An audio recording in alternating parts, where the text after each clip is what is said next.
Rob, one of the things that jumped out to me the most right away in this movie, it is a very different tone, a very different feel from all the rest of the saga. It felt like you really successfully closed off a bunch of themes in the last film and moved into a whole new chapter. Did you guys sense that as well when you saw where Breaking Dawn was going to be split?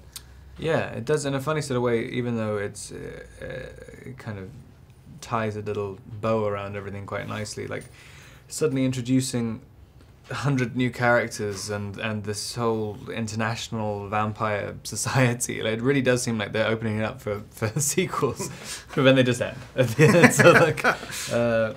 So yeah, it definitely did feel different standing on a battlefield with 100 demon vampires across the field.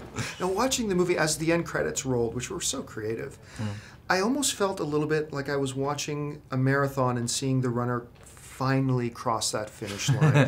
What is that experience like for you now? You've been involved in this franchise, you've lived this character for so many years, and now you're crossing that finish line. I have to imagine it's a little bitter and sweet at the same time. How are you feeling about it? Yeah, I mean, it definitely... I think Edward's story was definitely closed out in this. I don't know where you would go, particularly afterwards.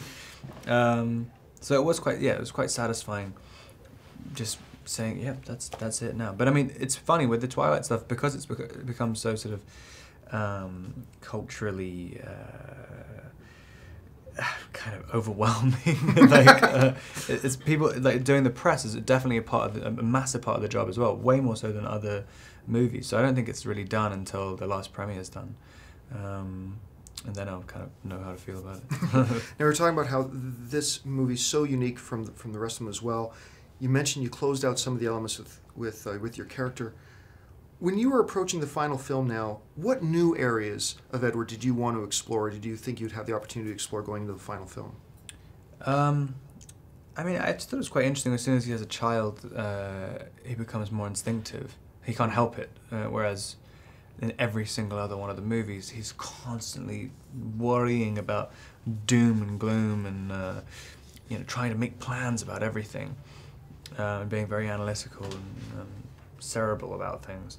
And as soon as he has a kid, it's like, got to protect my kid. Nothing. Like, I mean, there's absolutely no thought to it whatsoever, and it kind of loosens up everything. He becomes almost lighter.